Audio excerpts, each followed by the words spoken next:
Hi, Casey Grammer for Year 9 Forensics. Welcome to our online platform for forensics pracs for the start of term 2, and hopefully I can give you an insight into what you would hopefully already get in the classroom, starting with our first prac online, which is hairs and fibres. And I'm sure Mr. Selfridge will have supplied you, or will supply you with a copy of this prac handout. So what I'm going to do today is I'm going to run through this prac, also using all the equipment required, plus a little bonus for you guys, which is a digital microscope attached to the top of a normal microscope, laid out on a 32-inch flat screen TV, which will hopefully give you a really good view of what you would normally see just using your eye with the monocular lens on the top of the scope. I'm going to show you a couple of examples of some of those fibres before we get stuck into the hair bit. Here we go. So the first fibre I'm going to show you, which we've already set up on a microscope slide, is cotton, and this cotton has come from a cotton bud as opposed to a manufactured piece of cotton fabric. So this is just raw cotton, and I'll show you, hopefully we can get a good view of it. So what we've got here are some very strandy, sort of basically unorganised fibres sitting on top of a slide. This here is just air bubbles caught under the sticky tape, but what you're really trying to get a look at here are these intertwined fibres right here. So now what I'm going to try and do is I'm going to go for a higher magnification to see if we can get a closer look at them. I'll just use the scope there to get a better look. So that's basically as good as we're going to get. I'll just move that around just a little bit for you, just to see those fine fibres. It's quite transparent, not a lot of colour to it. It's obviously white cotton wool, very sort of limited in colour, and just strands going everywhere. So that's your cotton fibres from a cotton bud.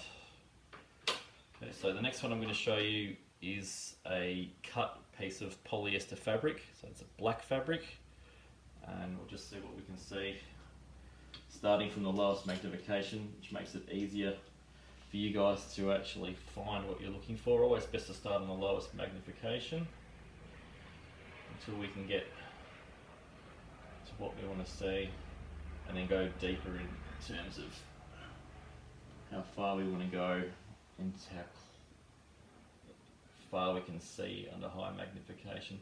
Okay, so this is just the edge of the strand of the polyester cotton, the polyester fabric. So I'm just going to run that down. That's the edge of the cut, and we're going to go into part of the woven fabric. So what you can see there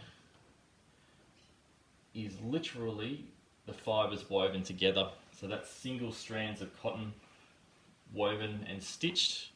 So it looks quite organised and quite cool, really. It's really interesting that you can see in such great detail how the fibres actually processed and put together. So obviously, if we were going to look at a fat piece of fabric versus a piece of torn fabric or strands of fabric, if you're looking at this as evidence, you'd be able to tell specifically that it was woven, and maybe even how it was manufactured if you're a professional forensic scientist. So I might see if we can go a little bit deeper, see how close we can really see with it not becoming too difficult. So there you go. That's probably as good as you're going to get at looking at the woven polyester fibres. But what we're going to get to is the crux of our prac today, which is comparing animal and human hair. So what I've got here, and what I've set up already, is everything that you guys would have done in the prac for yourselves. So what I've got is, I've got obviously the microscope, as you can see, set up right here. We also have the microscope slides, being this one here, tweezers, which I've already used to mount the hairs onto the slides, sticky tape also used as well, and also the different hairs. So I've got animal hair, so I've got cat and dog hair, which I'll show you today, human hair, a feather, and there's also going to be an unknown sample that you guys will get to see, which I'll show you at the end. And what you'll need to do is sketch the human hair. So I'll do the human hair first, and then sketch either the dog or the cat hair, which is the second one, so the animal hair. And thirdly, you'll need to sketch the shot of the feather. So I'll do still frame shots of everything, so you guys will try and get as accurate a picture as possible. And the final one is the unknown sample, and the unknown sample will be left for you guys to differentiate which one you think it is, whether it's human or animal. And then there are some questions beyond that which you can go through at your leisure, and basically I'll leave that to you, and Mr. Selfridge should be able to help you with those questions. Okay, so here we go. So first things first, we're going to look at the human hair. Just let me put this one here. Okay, so we've got human hair labelled. Just going to pop that under the scope. We're going to see what we can see. So obviously what we want is a really clear view, starting at lowest magnification. There we go, there's a little bit of colour there too.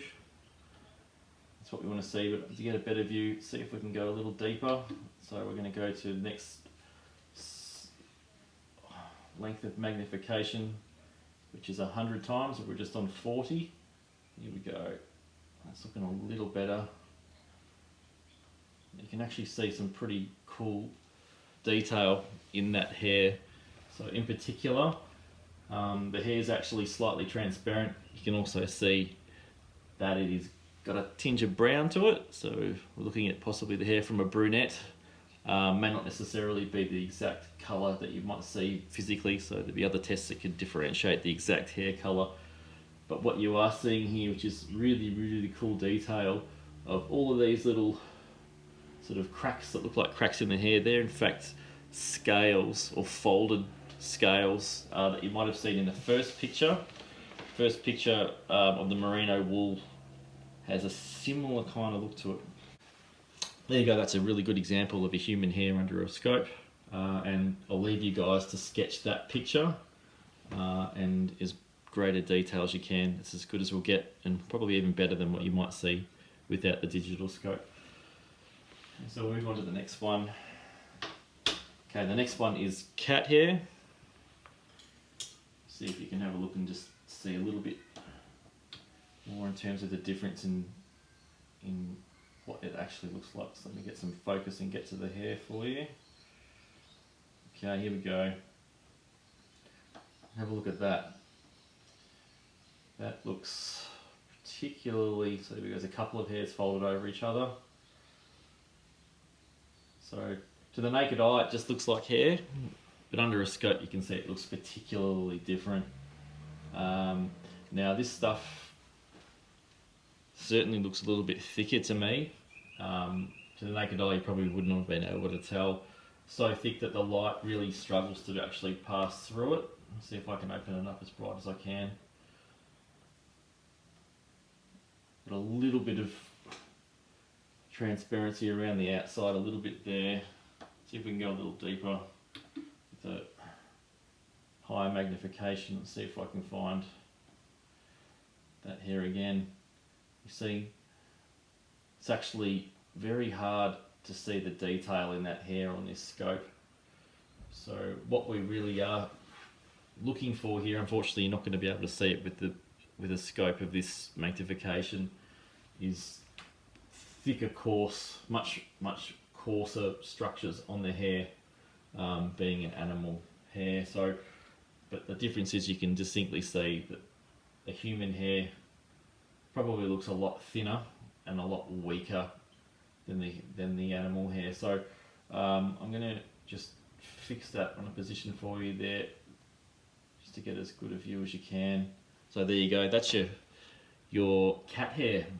Okay, so I'll leave it there just for a minute. Feel free to freeze the frame if you want to get a detailed view, and I'll move on to the next one. Okay, so the next one is dog hair.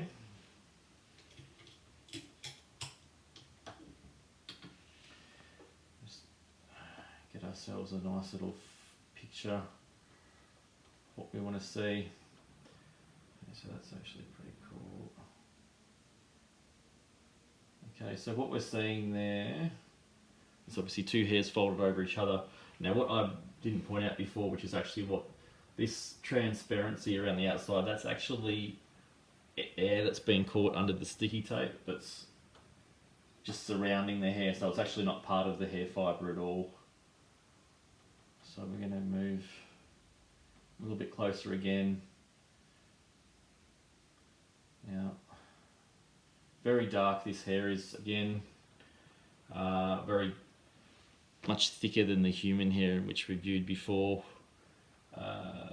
Yep, so pretty similar in terms of what we can see to the cat hair. So that is basically as good as we're going to get. I might see if we can go a little deeper, but it gets quite hard now with the higher magnification to actually get a good view of the hair, but let's just see if I can get it to some detail.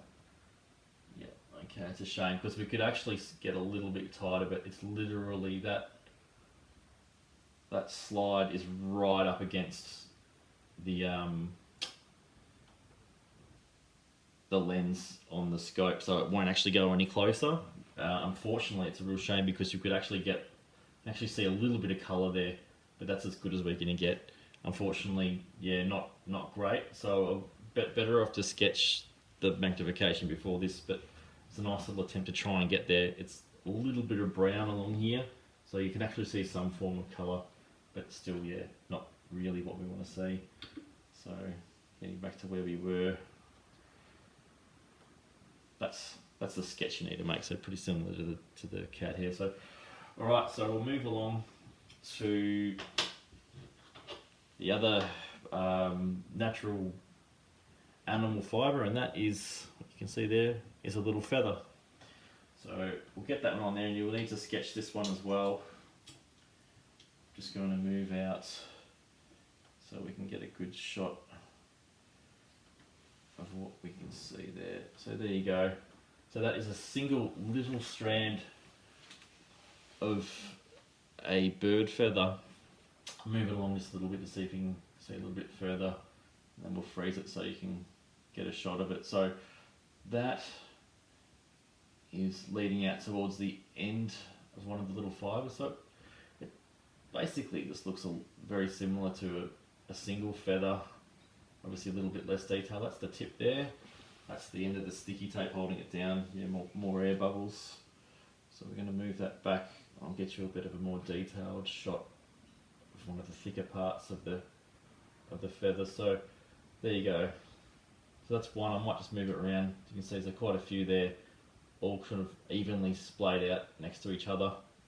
So I'll just leave that one there for you guys to get a good shot of. Just get some more detail there. It's a bit thick. So there's your bird feather, and that's a single strand of one of the bird fibres. So the last actual diagram you're going to have to draw is the unknown fibre, and I'll just place this on here. See if you can figure out, just based on what you can see, whether you think it's animal or human. Okay, so we're back here again. So that's pretty transparent. Let's just move up this magnification.